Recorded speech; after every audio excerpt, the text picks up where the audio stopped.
Welcome to Sarder TV, an idea sharing platform founded by Russell Sarder, who's an author, investor, and the CEO of Netcom Learning and AI Certs. Today, I'm honored to be joined by Keith Wyche, a Fortune 500 board director, former C-suite executive, best-selling author, and respected leadership voice. Keith spent more than 30 years in leadership roles at organizations including Walmart, IBM, AT&T, and Pitney Bowes. In our conversation today, we'll talk about his latest book, Uncommon Leadership, and we'll explore how leaders can build trust, integrity, and relevance in a time of rapid change. Keith, thank you so much for joining us today. It's great to have you here. Glad to be here. Thank you. And congratulations on your latest book, Uncommon Leadership. You know, we know that you've had a remarkable career spanning leadership roles at Walmart, AT&T, IBM, Super Value Foods, Pitney Bowes. What was the tipping point that made you decide, I need to write this book now? Yeah, it's a great question. I had no intention of writing a book in retirement, but I kept watching and hearing from colleagues and former associates about the changes that they're seeing and experiencing in leadership relative to the lack of trust, the lack of transparency, to the point where they were almost to the point where they didn't look up to or respect leaders anymore. And it just got to the point where I said, we've moved away from, what leadership really has meant in this country over the last few years at every level, both in corporate as well as nonprofit, faith-based sectors. And I just had to document and codify, hey, these are the leadership lessons that I've learned over 40 years. These are the lessons that many of us were taught in human decency. And we need to return to that to get back to a civilized society. And the title is Uncommon Leadership, but many of the qualities you advocate, integrity and empathy, accountability, listening, they sound like common sense. So they sound like common sense, yeah. But what we've seen is that we've evolved many leaders from what I call servant leadership, which is what many of us were taught, to self-serving leadership. Don't know when that happened or how it happened, but over the last 10 to 15 years, we've seen where it was more about me and the individual. We've seen where the stock price and the quarterly review would trump logic and common sense and short-term decisions versus long-term decisions. And so I think that that's a lot of it, and it's starting to permeate. And my fear is if we don't correct it now, we'll grow up a generation of leaders who think that's the right way to go. And a lot of executives are trying to figure out what this chapter looks like, especially with AI, right? And AI seems to be at the center of conversation, almost every leadership discussion. And now with the current boom of AI, it can provide, information, analysis, even recommendations. What's left that only human leaders can do? That's a great question. And AI can process faster, but humans understand context. AI can detect patterns faster, but humans build trust. And AI may generate answers, but humans create belonging. And so I think there will always be an opportunity to use the tool of AI to free up your time to do those things that really matter most. Listening deeply and creating a culture, identifying talent and coaching leaders, and improving the employee and customer experience. And many people frame AI as a threat to jobs. And you've suggested that AI may actually be exposing leadership gaps. How is AI revealing who has true judgment versus who simply is relying on their experience or their positional authority? Yeah, one of the things about AI is that too many leaders or bad leaders, I say, hide behind AI and the output. The reality of it is, looking competent and being competent is two different things. And AI will never replace good judgment. AI will never replace the human factor.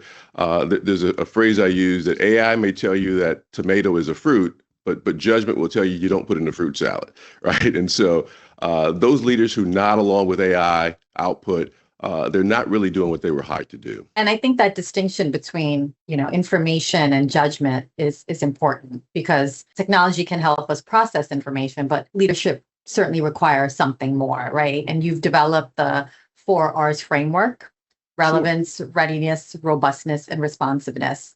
Tell us a little bit more about that framework and which of the areas do leaders struggle with the most in this era? Yeah. That's a framework that I've used most of my career because most of my jobs have been in roles where there were change and transformation.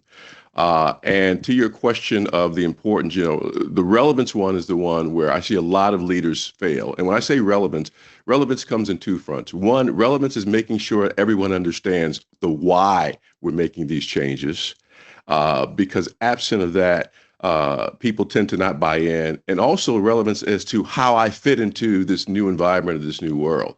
And so a lot of leaders bypass that. They get to the what and the when, but really don't spend much time on the how.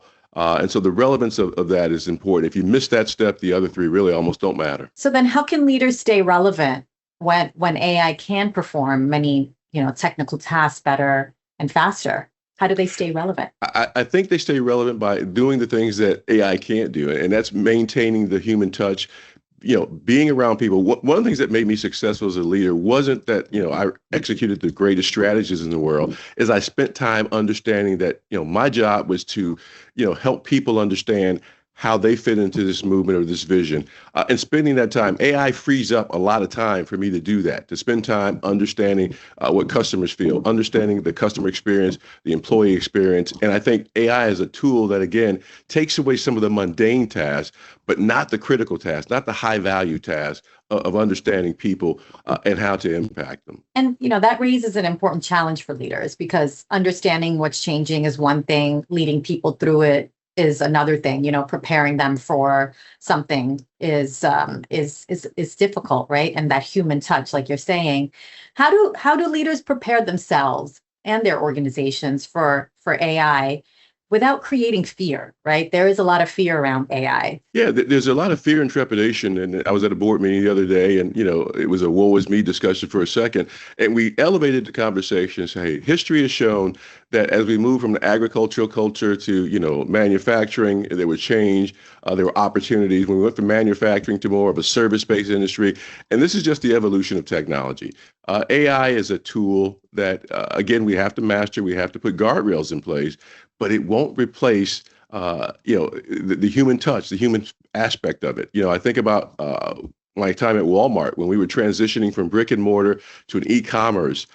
Did some jobs lose? Yeah, but they got repurposed in other roles, right? And I think AI will really do that. The one thing I do hope that we do maintain with AI, though, is that allowing those new workers, those junior workers to come in to make those mistakes and to put, that initial deck together, because that helps them with their judgment and their reasoning. And absent of that, then they become robotic as AI. Yeah, absolutely. So what does that look like on the ground? If we're talking about preparing a workforce that goes beyond technology, it requires them to have a set of skills, to have a broader shift in mindset. What does being ready look like beyond just simply adopting AI tools? I think being ready is understanding the importance of collaboration and communication. One of the things I will tell you that I look at my Gen X associates as, things like just picking up a telephone and having a conversation. Nothing can replace that. When I talk about work at home, I'm torn between, work from home, working remotely versus being in the same space, because there's a certain energy, there's a certain creativity that takes place when people are together and interacting. And so I never want us to lose that piece of communication. Because again, that brings around collaboration, which then drives innovation. And your framework emphasizes robustness. In an era where AI can generate answers instantly, why do character and trust matter even more? It matters because, again, at the end of the day, there are people behind these systems. There are associates, there are employees, and they have to understand and believe that what they're being asked to do and what they're being tasked to do makes sense for themselves, makes sense for humanity, makes sense for the business. And too often, if you just give directions, there's a chapter in my book that says people don't follow instructions, they follow leaders. And you need that one person, he or she that can, pull the team together, help them understand where we're trying to go, and diffuse this fear that AI is, again, this replacement of everything and everybody. It's not, it's a tool, and we can never forget that. And, trust and character often reveal themselves in how leaders show up when circumstances change unexpectedly. And your fourth R is responsiveness. How is responsiveness different from simply reacting quickly? Yeah, responsiveness in many cases, and I think out some rollouts that I've been a part of, people misinterpret responsiveness as let's quick to act. Responsiveness could be let's take a minute, pull back to see the implications that we didn't anticipate for this rollout. What were the things that came up that we didn't anticipate? Again, I'll give you an example. In one of our models at Walmart, we put in a store that had 100% self-checkout. The thinking was, we could redeploy that talent of cashiers somewhere else, and that, oh, by the way, it'll be quicker and faster for associates or for customers. What we didn't anticipate is you have people like my 80-year-old mother who doesn't want to weigh her own bananas on the scale. We have other neighborhoods, or people where they look at it as an opportunity for theft, and so we pulled back and said, okay, this looked like a great idea. Still is in some capacity, but hey, instead of replacing everyone with a self-checkout, let's, and so those are the things that, that human element has to bring in to say, because the results will say, I mean, the AI report will say, hey, do it all. You'll reduce, labor by this, you'll do, but you have to think past that. And robustness isn't just a quick answer, it's a thoughtful answer. And that's interesting because employees are increasingly trusting technology more than they trust management. So why do you think trust in leaders has eroded? And just taking from the example you just provided, what do we do to ensure that some of the things around responsiveness aren't lost? Yeah, we have to, first of all, as leaders, be honest, when we drop the ball, and believe it or not, there's a respect that you get by admitting, hey, I didn't get it right. I didn't do it right. That creates trust, believe it or not.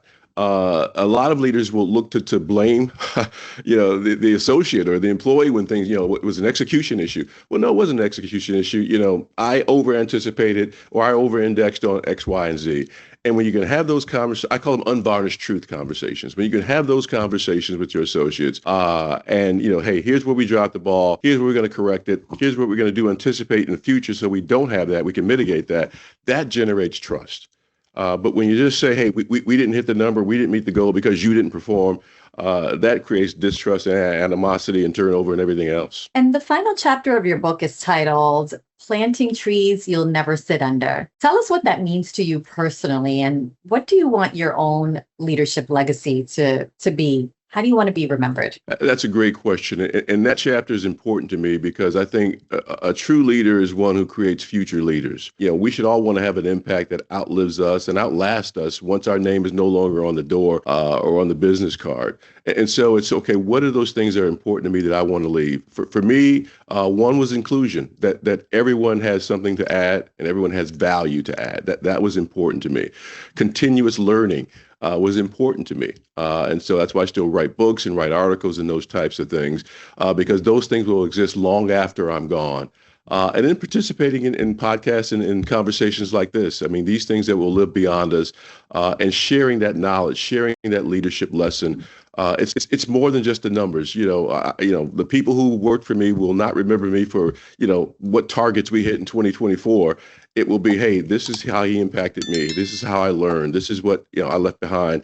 But again, it's more about creating future leaders. And that's what's important to me. That's a powerful way to think about leadership, just like creating value that extends far beyond your own tenure and your career. And finally, we just wanted to get your perspective on Sarder Inc. And if you could tell us how you think Sarder Inc. might help practitioners and leaders to stay relevant. I think the biggest advantage is that you have practical conversations about real applications. It's not textbook.